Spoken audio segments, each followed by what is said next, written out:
Sir. 13 তারিখ থেকে আমাদের যে এক্সাম আছে সেই এক্সামটা আমরা দুইটা অধ্যায়ের উপর প্রিপারেশন নিব। একটা হচ্ছে যে একাদশ অধ্যায়, যেটা আমরা খুব রিসেন্টলি শেষ করেছি। সেটা কখন থেকে স্টার্ট হবে? বলো কখন থেকে স্টার্ট হবে? 13 তারিখ থেকে পরীক্ষা। তোমরা এটা করো নাই, শুনো নাই? স্যার আমাদের আগামী 13 তারিখ থেকে পরীক্ষা শুরু হবে, এই quiz test, first quiz test. ঠিক আছে? Okay sir. এটা আচ্ছা রুটিন দিয়ে দিবে এমনি কয়েকদিনের মধ্যে। এই মাসের মধ্যে একটা পরীক্ষা হবে আর কি। তো কুইজ টেস্টে আমাদের দুইটা অধ্যায়ের মধ্য থেকে আমরা পরীক্ষাটা নিব চিন্তা করেছি।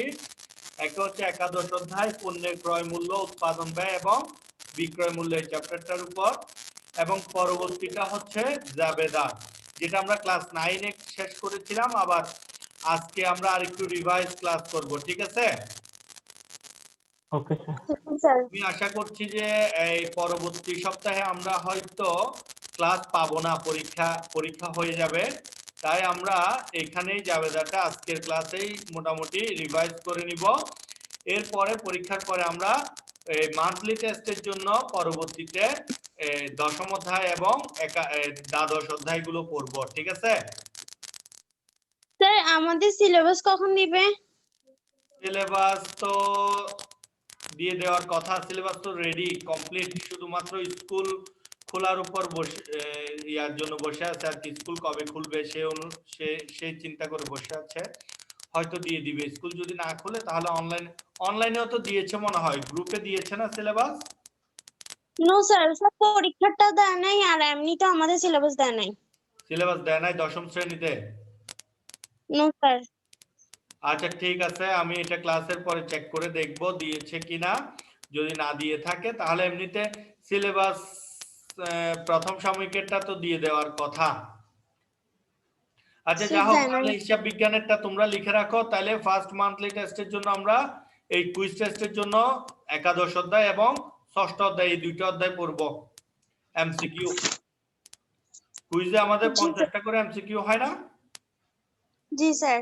আমরা 50টা এমসিকিউ পড়ব। সেই 50টা এমসিকিউর জন্য অধ্যায় হচ্ছে কোনটা? একাদশ এবং ষষ্ঠ।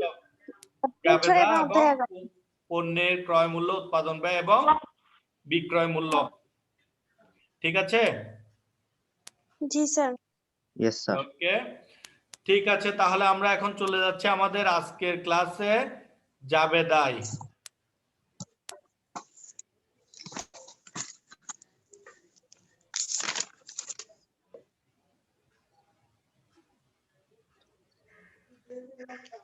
স্যার আমার একটা কোশ্চেন আছে। বলো।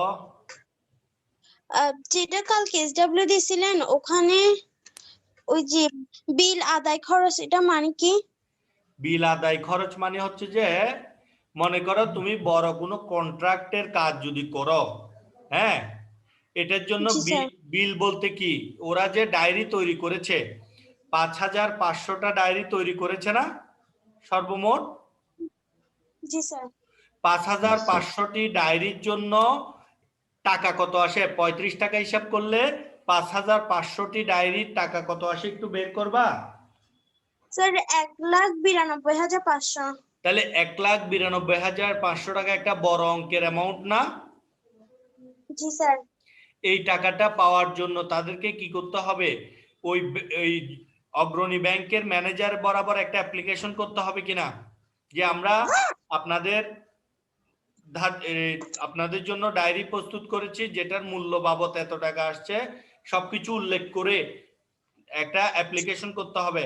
তারপরে গিয়ে কোম্পানি ম্যানেজার এবং পরিচালক সবাই এটা জাস্টিফাই করে তারপর তোমার বিলে টাকাটা অনুমোদন করে তোমাকে দিবে না? জি স্যার। এইসব প্রসেসিং করার জন্য, ওদের সাথে টাকাটা আদায় করার জন্য অনেক টাকা খরচ আছে না? 1-2 হাজার টাকা খরচ হবে না? জি স্যার। এটাকে বলা হচ্ছে বিল আদায় খরচ। কিভাবে ওই যারা কন্ট্রাক্টর অর্থাৎ রাস্তা, বিল্ডিং এগুলো নির্মাণ করে, তাদের ক্ষেত্রেও কি হয়, প্রথমে নিজের থেকে টাকা দিয়ে তারা কাজটা করে ফেলে। এরপরে তারা কি করে, টাকাটা সরকারের নিকট থেকে বা এই নিয়োগকর্তার নিকট থেকে আদায় করে।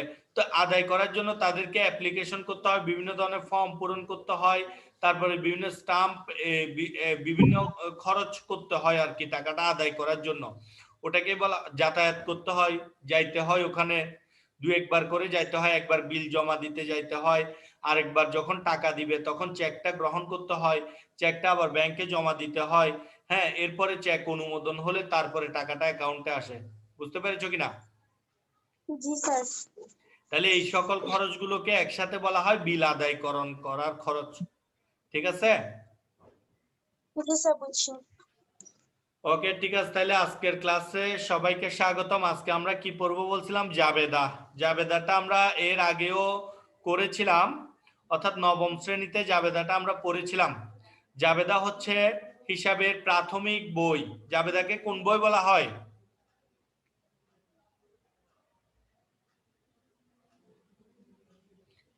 জাবেদাকে হিসাবের প্রাথমিক বা সহকারী বই বলা হয়।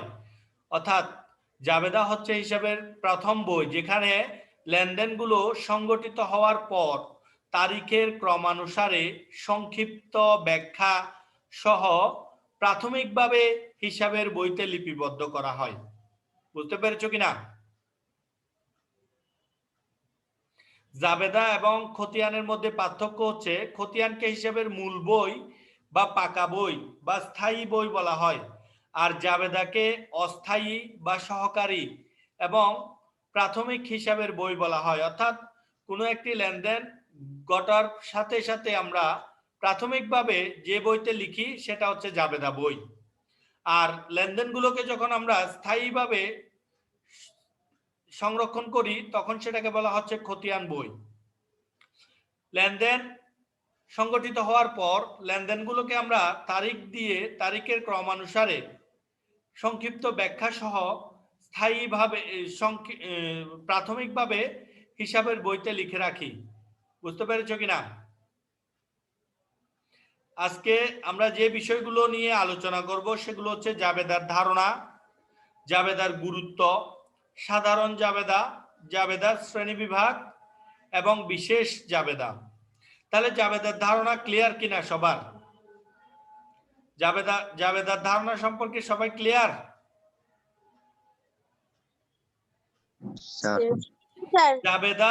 জাবেদা শব্দটি মূলত ফরাসি জার শব্দ থেকে এসেছে। জাবেদা শব্দটি মূলত ফরাসি জার, জার শব্দের অর্থ হচ্ছে দিবস। জার শব্দের অর্থ কি?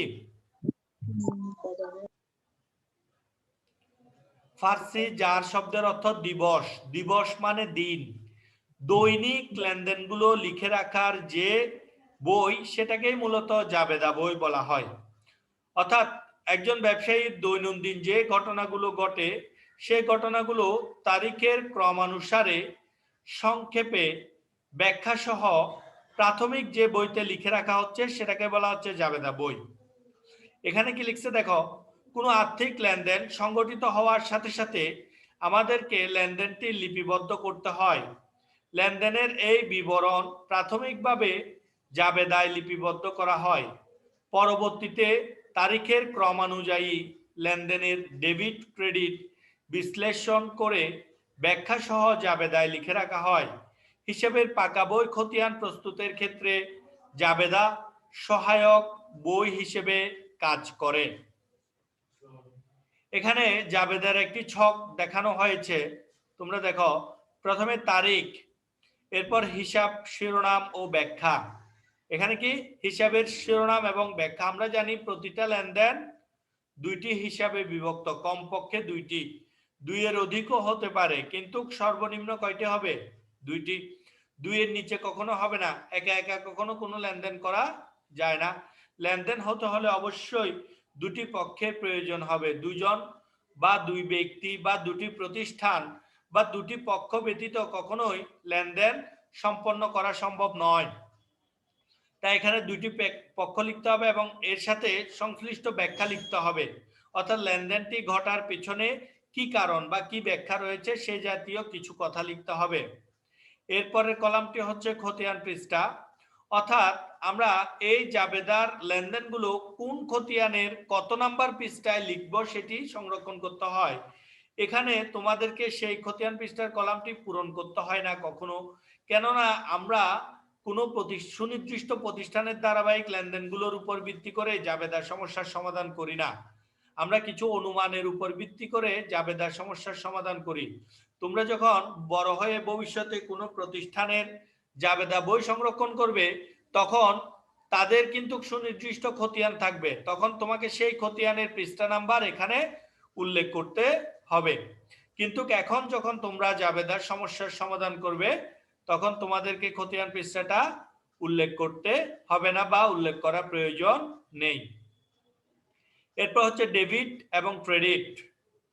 ডেবিট ক্রেডিট লেনদেন, প্রতিটা লেনদেনকে যখন আমরা দুটি পক্ষে ভাগ করব, একটি পক্ষ ডেবিট হবে এবং তার ঠিক সমপরিমাণ অর্থ ক্রেডিট হবে। প্রতিটি লেনদেনের দুইটি পক্ষ, একটি ডেবিট পক্ষ এবং অপরটি হচ্ছে ক্রেডিট পক্ষ। বুঝতে পেরেছো কিনা? রিমন বড়ুয়া। জি স্যার বুঝছি। Rimon Barua, yes sir. হিসাব কয় প্রকার? হিসাবটা 2 প্রকার। কি কি? একটা হচ্ছে ডেবিট আর একটা হচ্ছে ক্রেডিট। দেখছো ইয়া কই এই ফয়সাল কোথায়? রিমন বড়ুয়া হিসাব 2 প্রকার বলে। সালমা এটা কি ঠিক আছে? কথা কি ঠিক আছে? নো স্যার, হিসাব তো 5 প্রকার। দেখছো আমি বলছি এটা সবাই হাসে, আমি জিজ্ঞেস করলে, আমি প্রশ্নটা জিজ্ঞেস করলে সবাই হাসে। এখন রিমন বড়ুয়ার ক্ষেত্রে দেখো, হ্যাঁ এটা বলছি না ভুলা যাবে না, এই প্রশ্নের উত্তর কখনো বলতে পারবে না, এটা বলছিলাম। ফাহাদ শাহরিয়ার। Yes sir. কি অবস্থা? হিসাব কয় প্রকার তুমি কি জানো? 5 प्रकार सर। কি কি একটু আমরা যদি আবার রিকল করতে চাই। সম্পদ, ব্যয়, সম্পদ, আয়, দায়। আয়, দায়। সম্পদ, ব্যয়, আয়, দায়, মালিকানা সত্ত্ব। গুড। এ রিমন বড়ুয়া মনে পড়ছে এখন? রিমন কোথায় চলে গেছে মনে পড়ছে নাকি? Yes sir. বলো দেখি।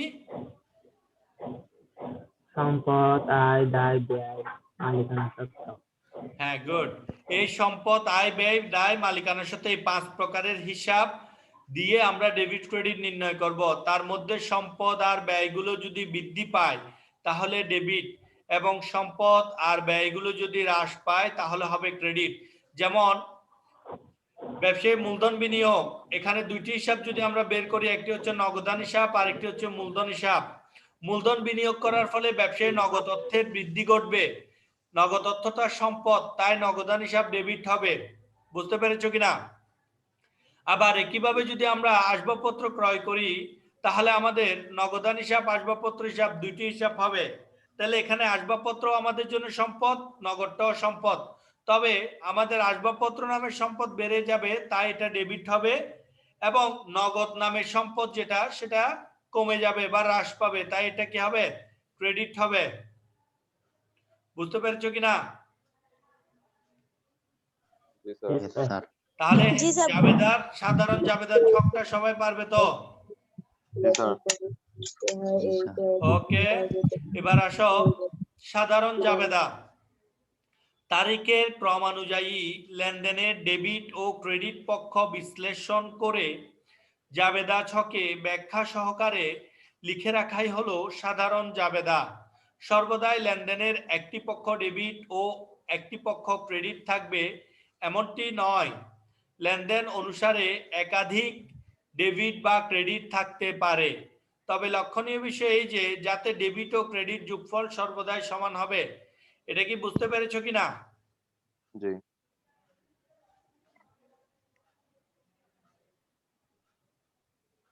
সালমা এটা কি বুঝতে পেরেছো কি বলছে? জি স্যার। এই জিনিসটা বুঝতে পেরেছো কিনা? এই যে এখানে যেটা বললো এই লাইনটা।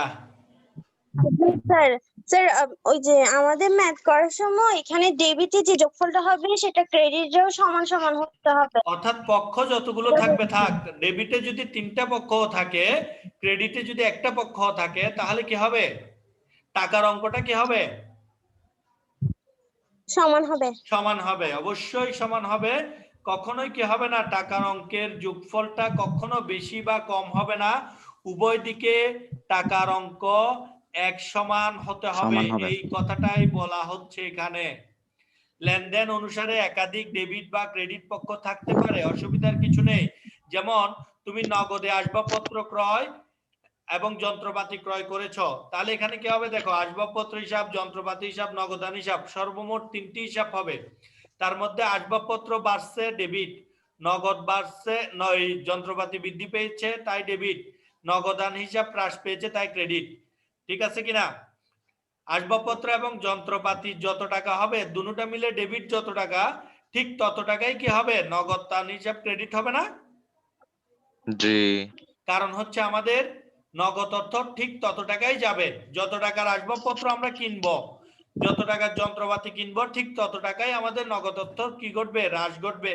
কাজে যদিও ডেবিট দিকে 2টা পক্ষ, অর্থাৎ আসবাবপত্র হিসাব এবং যন্ত্রপাতি হিসাব, কিন্তু ক্রেডিট দিকে নগদান হিসাব একাই, ওই 2টার যোগফলের সমান হবে। বুঝছো কিনা? অর্থাৎ ডেবিট এবং ক্রেডিট দিকে যোগফল সর্বদাই কি হবে, সমান সমান হবে। হবে, এই জিনিসটা এখানে বলেছে। আর সাধারণ জাবেদার ছকটা দেখছো, তারিখ, হিসাবের শিরোনাম ও ব্যাখ্যা, খতিয়ান পৃষ্ঠা, ডেবিট টাকা এবং ক্রেডিট টাকা।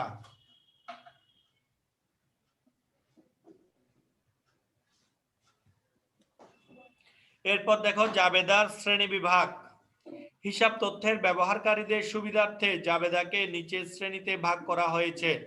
যারা হিসাবের তথ্যগুলো ব্যবহার করে, অর্থাৎ বিভিন্ন ব্যবসায়ী, তাদের সুবিধার জন্য বিবেচনা করে, সুবিধার কথা বিবেচনা করে, হ্যাঁ, জাবেদাকে নিচের শ্রেণীতে ভাগ করা হয়েছে। সাধারণ জাবেদা, সাধারণ জাবেদাকে 2 ভাগে ভাগ করেছে, একটা হচ্ছে প্রকৃত জাবেদা এবং অপরটি হচ্ছে বিশেষ জাবেদা। বুঝতে পেরেছো কিনা? বিশেষ জাবেদা আবার 6 প্রকার। বিশেষ জাবেদা কয় প্রকারের?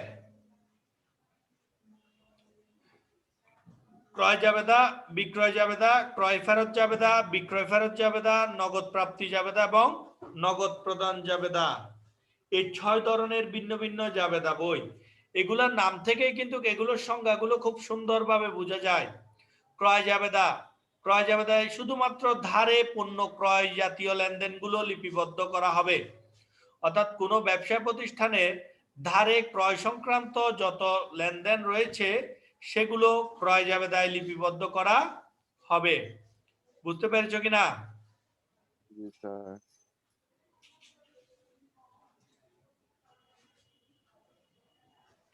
বিক্রয় জাবেদা, একইভাবে বিক্রয় জাবেদা কি হবে বলো তো সালমা একটু?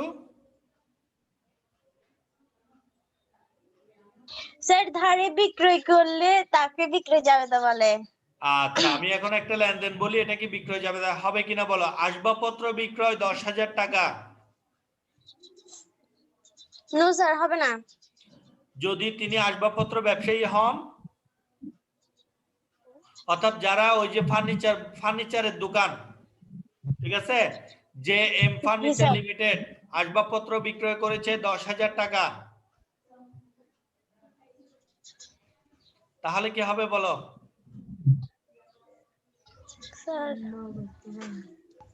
যে এম ফার্নিচার লিমিটেড আসবাবপত্র বিক্রয় করেছে 10,000 টাকা, বলো। সেইটা বিক্রয় জাবেদা হবে। হবে, কেননা আসবাবপত্রটা এই ক্ষেত্রে উনার ব্যবসায়ীর একটা পণ্য। ফার্নিচার ব্যবসায়ীর জন্য আসবাবপত্র একটা কি পণ্য। একইভাবে একজন গাড়ি বিক্রেতার জন্য গাড়ি বিক্রয়টা হচ্ছে বিক্রয় জাবেদায় অন্তর্ভুক্ত লেনদেন। আবার একজন মুদি দোকানি যদি একটা গাড়ি ক্রয় করে, তাহলে সেটা কিন্তু বিক্রয় জাবেদায় আসবে না। বুঝেছো কিনা? স্যার মুদি দোকানেরটা কি বলছিলেন? একজন মুদি দোকানি যদি গাড়ি বিক্রয় করে, সেটা কি বিক্রয় জাবেদায় আসবে তার? ধরো একজন মুদি দোকানি তার ব্যবহৃত গাড়িতে বিক্রয় করে দিল, এটা কি তার বিক্রয় জাবেদায় লিপিবদ্ধ করা হবে? No sir.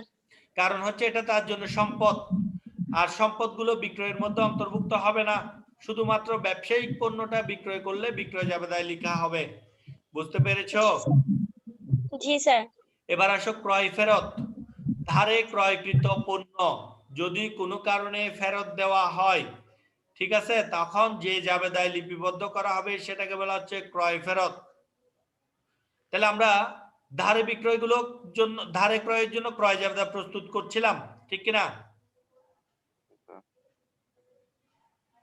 সেই ধারে ক্রয়কৃত পণ্য অনেক সময় বিভিন্ন কারণে ফেরত দেওয়া যায়। কি কি কারণে ফেরত দিতে পারে একটু বলো তো দেখি, দু একটা। স্যার পণ্য যদি কম পড়ে বা নষ্ট হয়ে যায়, ছেঁড়া পড়ে, গুড। সেই জন্য নষ্ট হয়ে যেতে পারে, ছেঁড়া পড়তে পারে, মান অনুযায়ী না হতে পারে, অর্থাৎ আমরা যে কোয়ালিটির ক্রয় করতে বলেছি, অর্ডার দিয়েছিলাম, তারা সে অনুযায়ী না দিয়ে সেখান থেকে বেশি দামের বা কম দামের পণ্য যদি আমাদেরকে ডেলিভারি করে, তাহলে আমরা কিন্তু পণ্যটা ফেরত দিব, ঠিক আছে? জি স্যার। তারপরে হচ্ছে কি, এই আবার হচ্ছে এই মনে করো আমরা বলেছি যে 1 কেজির প্যাক দেওয়ার জন্য, ওরা আমাদেরকে আধা কেজি বা হাফ কেজি দিয়েছে, তাহলে কিন্তু আমরা কি করি, ফেরত দেই। অর্থাৎ বিভিন্ন কারণে ফেরত দেওয়া যায়। যে কারণেই ফেরত দিই না কেন, এই ফেরতকৃত লেনদেনগুলো আলাদাভাবে যে বইতে আমরা সংরক্ষণ করব সেটাকে বলা হচ্ছে ক্রয় ফেরত জাবেদা। বুঝতে পেরেছো? জি স্যার। ঠিক একইভাবে আবরার বিক্রয় ফেরত জাবেদাটা একটু বলো দেখি।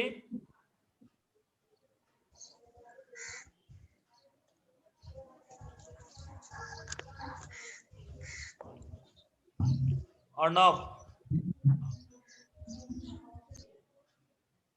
অর্ণব কি শুনতে পাচ্ছ?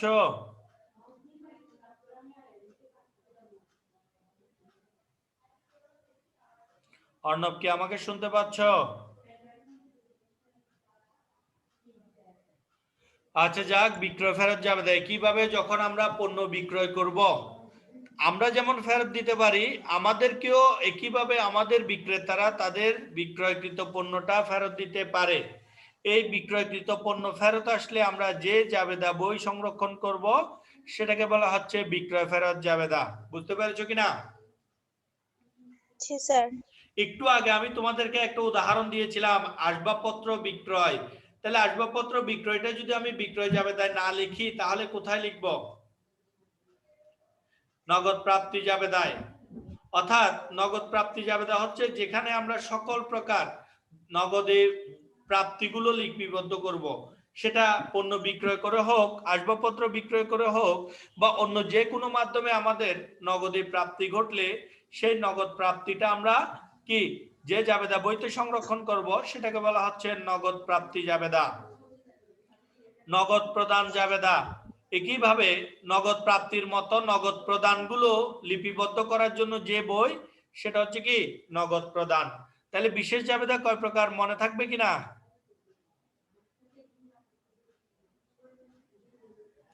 বিশেষ জাবেদা 6 প্রকার। এই 6 প্রকারের জাবেদা সংজ্ঞাগুলো মনে থাকবে কিনা সবার?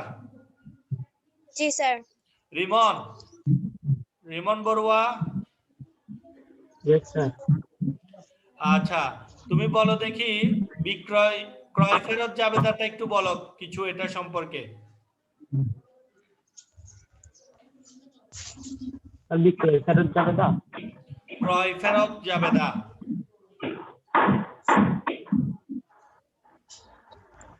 বাকিতে বাকিতে পণ্য ক্রয় করলে, ক্রয়কৃত পণ্য ক্রয় করলে এখন বলছি ফেরত এখন দেওয়া বলে গেলে হলে হবে। ক্রয় সালমা ফেরত বলো জাবেদা। ক্রয় ফেরত জাবেদাটা বলো। স্যার বাকিতে পণ্য ক্রয় করলে পণ্য যদি গুণগত মানের না হয়, যখন আমরা বিক্রেতাকে ফেরত দিব, ওইটা হচ্ছে যে ক্রয় ফেরত জাবেদা। গুড রিমন, এগুলো মনে রাখতে হবে তো, মনোযোগ দিয়ে ক্লাসে শুনতে হবে। আবরার, জি স্যার। আবরার বলো। জি স্যার। হ্যাঁ তুমি বিক্রয় জাবেদা বলো। বিক্রয় স্যার আমি আসছি একটু আগে।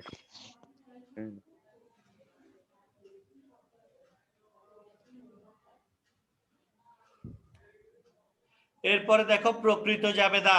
তাহলে বিশেষ জাবেদার লেনদেন বাদে আরো কিছু লেনদেন থেকে যায়, যেমন বাকিতে আসবাবপত্র ক্রয়, এটা কি ক্রয় জাবেদা, বিক্রয় জাবেদা, ক্রয় ফেরত, বিক্রয় ফেরত, নগদ প্রাপ্তি, নগদ প্রদান, এই কোনটা লেনদেনের মধ্যে লিপিবদ্ধ করা যায়? সালমা, জি স্যার। আসবাবপত্র বাকিতে ক্রয়, বাকিতে আসবাবপত্র ক্রয় বিশেষ জাবেদার কোনো একটাতে পড়ে কিনা একটু বলো তো দেখি। স্যার ক্রয় জাবেদাতে পড়বে। কেন, এটা কি ধারে ক্রয়, এটা কি ধারে পণ্য ক্রয় বোঝাচ্ছে ব্যবসায়ের?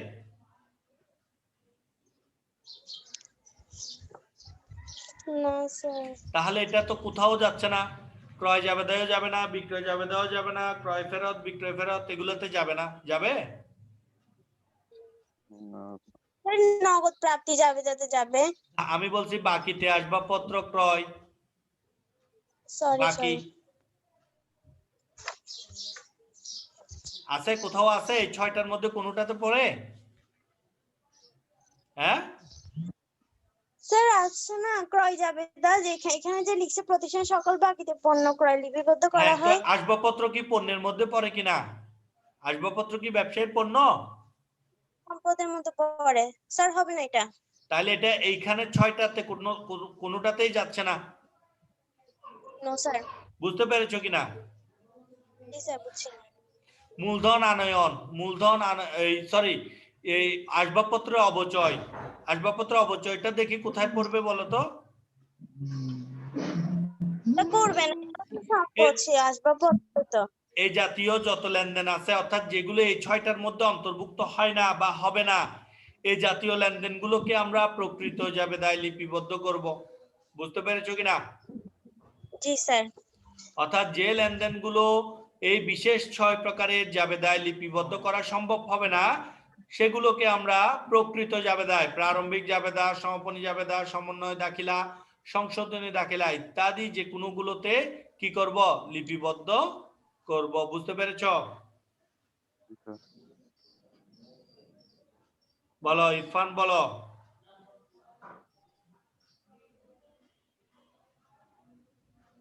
ইরফান বলো।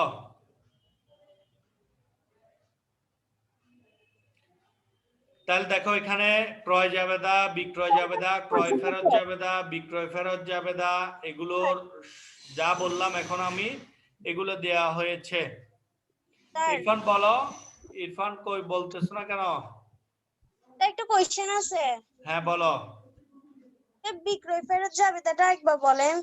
এই যে এখানে দেখো, স্ক্রিনে দেখো, বাকিতে বিক্রয় সমূহ এই বইতে লিপিবদ্ধ করা হয়। কোন লেনদেনগুলো? বাকিতে বিক্রয় সমূহ। জি স্যার। বুঝতে পেরেছো? স্যার বিক্রয় ফেরত জাবেদা বলছিলাম। বিক্রয় ফেরত জাবেদা, এই যে দেখো বিক্রয় ফেরত, বাকিতে বিক্রিত মাল ফেরত আসলে এই বইতে লেখা হয়। দেখতে পেয়েছো? জি স্যার।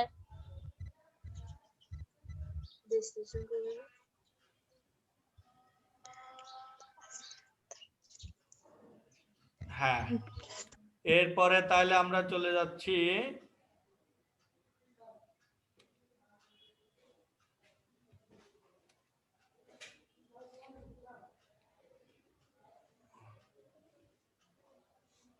বুঝতে পেরেছো কিনা?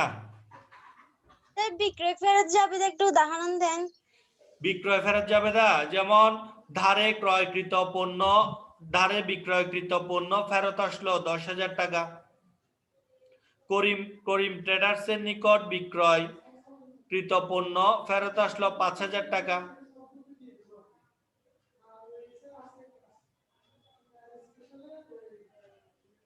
বুঝতে পেরেছো কিনা?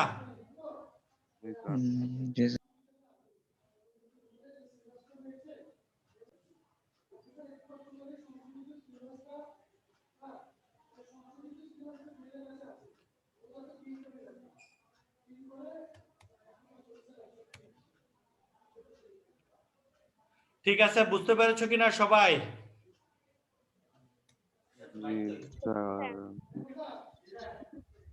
তাহলে প্রথমটা বলো, কাকে হিসাবের প্রাথমিক বই বলা হয়? জাবেদাকে। হিসাব জাবেদা। রক্ষণে লেনদেনগুলোর প্রাথমিক পর্যায়ে কোথায় লিপিবদ্ধ করা হয়? জাবেদায়। জাবেদার ছকে মোট ঘরের সংখ্যা কত? 5টি। ক্রয় বইতে কোন ধরনের লেনদেন লিপিবদ্ধ করা হয়?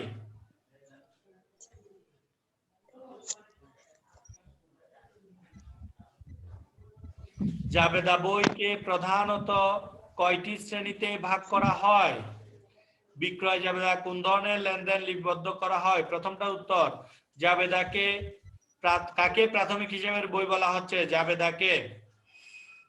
হিসাব রক্ষণে লেনদেনগুলো প্রাথমিক পর্যায়ে কোথায় লিপিবদ্ধ করা হয়? বিক্রয় জাবেদা। জাবেদায়। জাবেদার ছকে মোট ঘর সংখ্যা কয়টি? জাবেদার ছকে মোট ঘর সংখ্যা 5টি। ক্রয় বইতে কোন ধরনের লেনদেন লিপিবদ্ধ করা হয়? সকল ধারে ক্রয়। জাবেদা বইকে প্রধানত কয়টি শ্রেণীতে ভাগ করা হয়? 2টি। বিক্রয় জাবেদায় কোন ধরনের লেনদেন লিপিবদ্ধ করা হয়? ধারে বিক্রয়।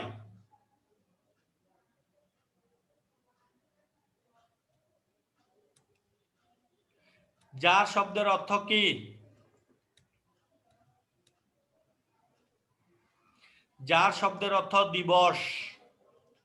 জাবেদা হিসাব চক্রের কত নম্বর ধাপ? জাবেদা হিসাব চক্রের 3য় ধাপ। কোথায় লেনদেন ব্যাখ্যা পাওয়া যায়? জাবেদায় লেনদেনের ব্যাখ্যা পাওয়া যায়। ক্রয় ফেরত জাবেদায় কোন ধরনের লেনদেন লিপিবদ্ধ হয়? ক্রয় ফেরত জাবেদায় ধারে ক্রয়কৃত পণ্য ফেরত লিপিবদ্ধ করা হয়। বিক্রয় ফেরত জাবেদায় কোন ধরনের লেনদেনগুলো লিপিবদ্ধ করা হয়? ধারে বিক্রয়কৃত পণ্য ফেরত আসলে লেখা হয়। আশা করি সবাই বুঝতে পেরেছ।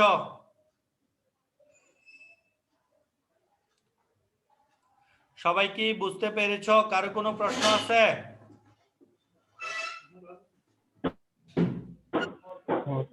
আচ্ছা, বুঝছি।